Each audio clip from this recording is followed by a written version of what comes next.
Welcome to the Fundamentals of Finance Market Brief, where we'll cover everything you need to know about the markets this week in under 5 minutes, how the SpaceX IPO was set up to get passive investors to bail out the wealthy insiders, and an expert assessment of the hottest and coldest areas of the market, semiconductors and Mary Jane. Let's dive in. From the perspective of a long-term investor, there really wasn't much going on in the market this week that you really need to know. The one big development was the drama and potential progress in the Middle East and the broader implications that has for the impact of geopolitical news on your investments in general going forward. At the beginning of this week, there were some pretty serious escalation between the US, Iran, Israel, and a few neighboring countries before Trump eventually announced that we were actually nearing a deal. For once, Iran seemed to actually confirm that some progress had been made in negotiations, but threatened Trump with a, quote, hard slap if he tries anything. Now, I'm sure that threat sounds better in Farsi, but I just can't imagine how funny it would be to hear Trump say something like that. Jokes aside, the Iran conflict is a great example of an area where even if you do watch the news, you're probably not getting the full story. For example, just this week, the U.S. said that they reached a memorandum of understanding with Iran, Israel, and a bunch of neighboring Gulf countries. Iran said the memorandum of understanding includes Israel's withdrawal from Lebanon, but Israel was like, I don't know what you're talking about. We've never heard of this, and we're not leaving Lebanon, and ever since they've continued to attack Lebanon. The U.S. also said that the Strait of Hormuz will open right back up, back to normal, just how it used to be. Iran said, nope, the Strait of Hormuz will not open, not without us charging fees, and then they continued to attack ships in it. The U.S. said that Iran's nuclear material will be destroyed or removed. And Iran said, nope, we're not negotiating about the nuclear stuff until you've met our other demands. And one of those demands is you're going to release our frozen assets.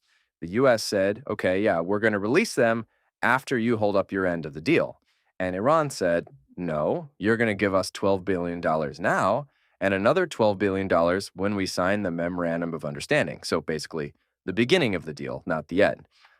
And every week it's like this. So here are the two things that you really need to know to cut through all the garbage out there. Number one, for the stock market purposes, the nuclear deal doesn't matter. If it takes 6 days or 6 years, what matters is that the Strait of Hormuz is opened without restrictions and traffic returns to normal. So if we can get that as part of a ceasefire or memorandum of understanding or whatever they want to call it, I think that's what investors should be paying attention to, not a final comprehensive deal, which might not be as close as we would hope. Number two, when Trump speaks, he's mostly speaking to a U.S. audience. He wants to appear strong, appear like he's winning, and he wants to convey that a deal is near to help curb fear in the markets and subdue oil prices. Iran's media is tailored toward their own population, and they also want to come off as strong and winning so they can unite the country and avoid unrest. Both sides are, let's call it, bending the truth. So if you want to know what's really going on, you have to listen to both sides. You have to follow actions, not words, and take everything that you hear with a grain of salt. Or I guess you could just stay invested, keep calm, and carry on. That's probably the best route for your mental sanity, but you'll have to consult a financial advisor for the best move for your portfolio, because nothing on this channel should be taken as personalized investment advice. Okay, and on the point of taking things with a grain of salt, by the way, Trump has said that we are close to a deal with Iran almost every day since mid-March. Here are a few examples. We have major points of agreement. They want to make a deal, and we are very willing to make a deal. Well, I think we're going to end it. I can't tell you for sure when they want to make a deal so badly. You have no idea how badly they want to make a deal. They want to make a deal so badly. I do see a deal in Iran. We were very close to a deal. I think it's close to over, yeah. I view it as very close to over. It's looking very good that we're going to make a deal with Iran, and it's going to be a good deal. This process should go very quickly. We're going to end that war very quickly. They want to make a deal so badly. We think we're close to a deal, and that's okay. We're in the final throes of what will be a very, very good deal. Today makes 39 times that he has said something like that. You get the idea. So right now, I'd say that my assessment is that we've seen some progress, but Iran is claiming that the U.S. accepted all their terms, which it's hard to believe, and the U.S. is claiming that Iran is lying about everything, and the truth is probably somewhere in the middle. So, yes, take it all with a grain of salt. I'm watching for indications that the Strait of Hormuz is opening, or on the other side, more energy infrastructure is being attacked. Hopefully, it doesn't come to that. But outside of those two things, from an investment perspective, it's pretty much just all noise. The other big news of the week was the SpaceX IPO, and that might impact your long term investments, along with the other upcoming mega IPOs of Anthropic and OpenAI, depending on which ETFs you own. So let's dive into which indexes and common ETFs will hold SpaceX and when, and some of the shady dealings going on behind the scenes. To be clear, this isn't a recommendation to buy or sell, just something that you should know whether you're a SpaceX investor or unknowingly about to become one. First, here are the big funds that already owned SpaceX when it was private, according to Morningstar. Bigger means it's a bigger holding for that fund. In ETFs that track the Russell indices like VONG, VON, IWF, and IWB, it'll be added after just 5 trading days. In ETFs that track the NASDAQ like QQQ and QQQM, it'll be included after roughly 15 trading days. In anything that tracks the S&P, like VOO or SPY, it's not going to be in there for a long time.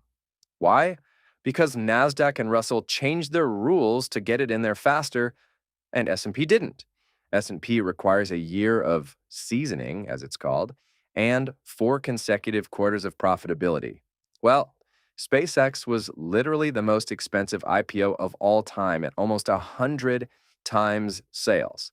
That's 10 times higher than the level that's generally considered to be extremely expensive. I'm not saying that means it won't be a good investment in the long run, but I am saying that they have a long way to go before they reach profitability. The consensus expectation on Wall Street is that if things go really well, they could be profitable between 3 and 6 years from now. Yet, even that is predicated on them developing highly advanced technology that doesn't even exist yet and is already years delayed, and them not deciding to continue reinvesting all their money in growth, which is what they have been doing so far. For reference, Tesla took 10 years from its IPO to get to its first full year of profitability. So SpaceX might not be in the S&P 500 for a while. And maybe that won't be a bad thing. Normally, IPOs aren't included in indexes that quickly because they're so volatile at the beginning. And with 30% of the shares going to retail investors, which is much higher than normal, plus the all-out media hype train and the sky-high valuation, this one is likely to be at least as volatile as the other typical IPOs. But yet, SpaceX is going in there anyway. So here's what happened behind the scenes to make that happen. In my opinion, the SpaceX IPO is basically a rigged game against passive index investors for the benefit of the newly minted multi-millionaire insiders. It started with NASDAQ and Russell changing their rules to get SpaceX in there faster. Now, why would they do that? Because they make more money from licensing fees when more investors buy funds based on their indexes. And of course, more people would want to buy funds based on their indexes if those funds have the hot new tech stocks in there.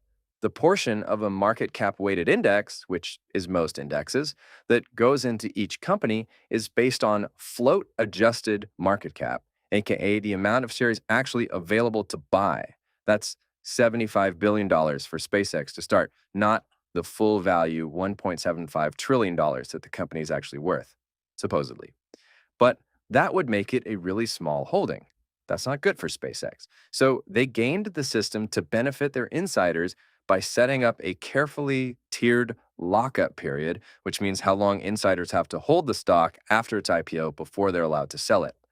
More insiders will be able to sell after Q2 earnings, 70 days after the IPO, then again at 90, 105, 120, 135 days after Q3 earnings, and again after 180 days after the IPO.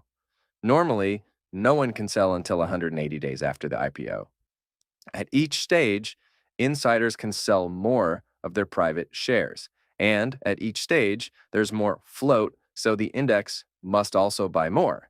Thus, at each stage, index investors become forced buyers, driving up the price so that insiders can cash out. 6 months after the IPO, when the forced buying stops artificially propping up the price, who's left holding the bag if it doesn't work out? Index fund investors. With companies like Oracle, Alphabet, and Meta raising equity, meaning selling more shares of their company to fund data center purchases, and SpaceX, which owns XAI, of course, Anthropic, and OpenAI raising equity through IPOs, it amazes me that no one is concerned about the index investors being forced to buy en masse while all the big tech companies seem to want to sell their own shares. What do they know that most investors don't? That is the question that we should be asking. Now, before we continue to our final section, we need your help if you'd like us to continue making these videos. These weekly market briefs, quite frankly, haven't reached a very big audience, but I can tell that you, the people who are watching them, are getting value out of it. We know not just because of your amazing comments, which we really, really appreciate, but also because literally 99.4% of you told us directly that you like it. So if you're one of those people, we want to keep this going for you. But right now, we're literally losing money on these. So if you want us to keep them coming for free, we're going to need your help reaching a bigger audience. So our ask is, if you're one of the 99.4% of people who likes these videos, can you do us a favor and share it with a friend or a family member who you think would also get value out of it? There's statistically a 99.4% chance that they will also like it and thank you for it. And there's a 100% chance that we will. Thank you so much in advance. And that brings us to our final section, an assessment of the best and worst performing ETFs of the week and whether or not they could be good investment opportunities from here. Hopefully, you didn't chase last week's winners, the weed companies, because they were this week's biggest losers. I didn't know that they'd come down from their high that quickly, but I did say in that video that I wasn't particularly interested in investing in them. So hopefully you didn't either. Nothing fundamentally really happened that would have caused this sell-off from my assessment, but when you buy short-term speculative, hype-driven, meme stock kind of investments, people don't always buy based on fundamentals. There's this old phrase, buy the rumor, sell the news. It basically means that expectations move markets. Before something happens, there's only a chance of it happening. As that becomes more likely and more widely expected, people buy in anticipation, assuming it's a good thing. Then, when the news finally comes, there's that last little bit of a pop when the odds of it happening go from, say, 80% to 100%, but then the short-term traders often move on to the next big thing. This is the difference between trading and investing. And I'm not saying one is right and the other is wrong, but in the long run, fundamentals are what really drives returns. So while the concept of things being priced in is important for all investors to understand, a long-term investor might assess a scenario like this and say, I like the direction this is going, more good things are yet to come.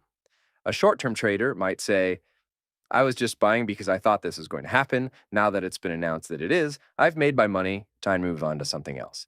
Both can work, but in weed stocks or NEB stocks or crypto, I think you get more short-term traders than long-term investors. Thus, there's often more of a buy the rumor, sell the news kind of approach going on in these types of companies or these types of ETFs. Now, some people probably just took gains and reinvested them into SpaceX, if I had to guess. I don't think this has any bearing on what you can expect going forward from the weed stocks or the weed ETFs. From a fundamental perspective, nothing has really changed in my opinion. The highest returning ETFs of the week were the semiconductor ETFs, with PSI, the Invesco Semiconductors ETF, taking the lead after rising more than 15% in a week.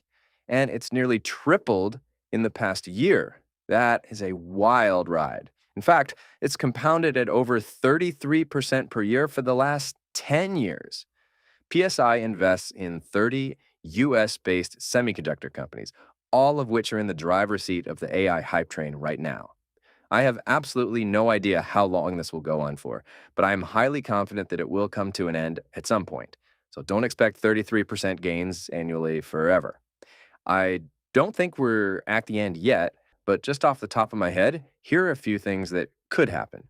One, there could be a price war for tokens, which are how the AI models make money. Right now, some of the Chinese models give you about 90% of the output of the leading US models for about 10% of the cost. That means that there's room for costs to come down. And you know where a lot of those costs come from? The ultra high profit margins of the semiconductor companies. Number two, semiconductor companies produce more to meet higher demand. And eventually, there are no more shortages, so prices have to come down. That's how a typical semiconductor cycle would end.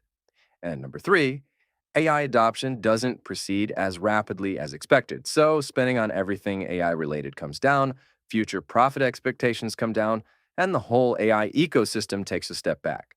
That would probably also cause a recession since AI spending has been most of what's been driving the US economy over the last year or so. So I'm not making any recommendations here, but if you do decide to invest after it triples in a year, you may want to proceed with caution. That goes for anything ever, not just semiconductors right now. Thank you so much for watching. Thank you in advance for liking and sharing this video with others to help us keep them going.